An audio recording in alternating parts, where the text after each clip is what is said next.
ലൂസിഫറുമായിട്ട് എമ്പുരാനും ഒരു കണക്ഷനും ഇല്ല എന്നാണ് കുറേ പേര് പറഞ്ഞത്. സെക്കൻഡ്, നമുക്ക് തിയേറ്ററിൽ നിന്നാൽ ഫസ്റ്റ് ഹാഫ് തൊട്ട് ഭയങ്കര ഉറക്കമാണ്. നമ്മൾ വല്ലാണ്ട് ഉറങ്ങിപ്പോവും. 1 മണിക്കൂർ വരെ ഉറങ്ങിയവരുണ്ട്, ഉറങ്ങിയ വേന്ദ്രന്മാരുണ്ടെന്നാണ് എന്നോട് പറഞ്ഞത്. മൊത്തത്തിൽ ഞാൻ ഈ സിനിമ കാണണോ വേണ്ടയോ എന്ന് പോലും ആലോചിച്ച് പോകുന്നൊരു തക്കം വരെ വന്നു. കാരണം മൊത്തത്തിൽ ചോദിച്ചവരെല്ലാം ഒരു വല്ലാത്ത രീതിയിൽ നെഗറ്റീവ് അഭിപ്രായമാണ്. എന്നാൽ സിനിമ കണ്ടിറങ്ങിയപ്പോൾ എനിക്ക് മറ്റൊന്നാണ് തോന്നിയത്. സിനിമ കണ്ടിറങ്ങിയപ്പോൾ മലയാള സിനിമയിൽ ഇതുവരെ കാണാത്ത രീതിയിൽ ഇത്ര പെർഫെക്റ്റ് ആയിട്ട് വേറൊരു സിനിമ ഉണ്ടെന്ന് എനിക്ക് തോന്നിയില്ല. കാരണം ഇഞ്ചോടിഞ്ച് പെർഫെക്ഷൻ മാത്രമേ ആ സിനിമയിൽ എനിക്ക് പറയാനുള്ളൂ.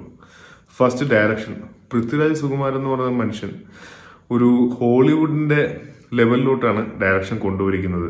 നിങ്ങൾക്ക് ഞാനൊരു എക്സാമ്പിൾ പറഞ്ഞുതരാം. നമ്മുടെ ഈയിടയ്ക്ക് ഇറങ്ങിയൊരു സിനിമ ഉണ്ടായിരുന്നു,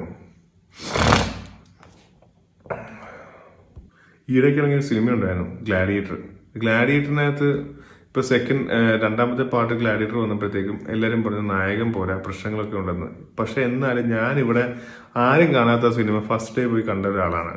കാരണം വേറൊന്നും കൊണ്ടല്ല, എനിക്ക് റിഡ്ലി സ്കോട്ട് എന്ന് പറയുന്ന ഡയറക്ടറിൽ അത്രയ്ക്ക് വിശ്വാസമുള്ള മനുഷ്യനാണ്. കാരണം പുള്ളിയുടെ ഡയറക്ഷൻ എല്ലാം ടോപ്പ് നോച്ചാണ്. എനിക്ക് ഭയങ്കര ഇഷ്ടപ്പെട്ട ഡയറക്ഷനാണ്. ആ ഒരു സ്കീമിലോട്ടൊക്കെയാണ്, ആ ഒരു റേഞ്ചിലോട്ടൊക്കെയാണ് പൃഥ്വിരാജ് എന്ന് പറയുന്ന ഡയറക്ടർ പോയിരിക്കുന്നത്. A to Z super. നമ്മുടെ ഫസ്റ്റ് കാലം കാണിക്കുന്നത്, അല്ലെങ്കിൽ ഒരു ആദിമകാലം, അല്ലെങ്കിൽ ഒരാളുടെ പാസ്റ്റ് കാണിക്കുന്നതാണ് തുടക്കം. ആരുടെ പാസ്റ്റാന്ന് ഞാൻ പറയുന്നില്ല, അത് നിങ്ങൾ സിനിമ കണ്ടു തന്നെ തീരുമാനിക്കണം. ആ പാസ്റ്റ് തുടങ്ങുമ്പോഴത്തേക്കും ഒരു കളർ സ്കീം കൊടുത്തിരിക്കുന്ന ഒരു സിപ്പിയ കളർ കളർ സ്കീമാണ്. കറക്റ്റ് നമ്മുടെ മമ്മി റിട്ടേൺസിൻ്റെയൊക്കെ കളർ പോലെ തോന്നും. സെക്കൻഡ് വരുന്നത് ഒരു യൂറോപ്പ് അല്ലെങ്കിൽ ലണ്ടൻ അങ്ങനത്തെ വിദേശ രാജ്യങ്ങളിലാണ് ഷൂട്ട് ചെയ്തേക്കുന്നത്. ആ കളർ സ്കീം വരുമ്പോഴത്തേക്കും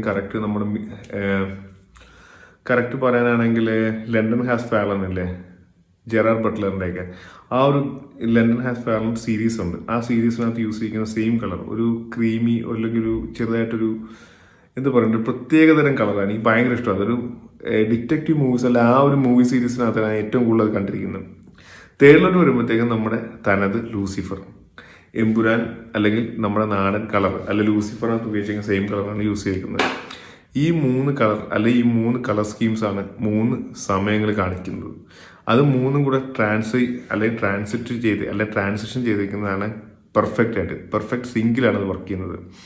മൊത്തത്തിൽ പറഞ്ഞു വരുമ്പോഴത്തേക്കും നമ്മൾ ഈ കളർ കാണുമ്പോൾ തന്നെ നമുക്ക് 3 കാലഘട്ടമെന്ന് ഓട്ടോമാറ്റിക്കലി മനസ്സിലാവും. അതൊക്കെ എന്ത് ബ്രില്യൻസ് ആണെന്ന് എനിക്ക് ഒരു രക്ഷയില്ല കേട്ടോ പറയാൻ. പൃഥ്വിരാജ് എന്ന് പറഞ്ഞാൽ ഇത്രയ്ക്ക് ഒരു വൻ സംഭവമാണ്. ലൂസിഫർ കണ്ടപ്പോൾ എനിക്ക് മനസ്സിലായതാണ്. പക്ഷേ എമ്പുരാനോടുകൂടി ഞാൻ അത് ഉറപ്പിച്ചു കഴിഞ്ഞു. കാരണം എനിക്കൊന്നും പറയാനില്ല, അത്രയ്ക്ക് ബ്രില്യൻ്റ് ആയിട്ടാണ് ചെയ്തു വെച്ചേക്കുന്നത്. മേക്കിംഗ് എന്ന് പറഞ്ഞാൽ, ഡയറക്ഷൻ എന്ന് പറഞ്ഞാൽ ഒരു രക്ഷയില്ല. Technically and direction perfect. അല്ലെങ്കിൽ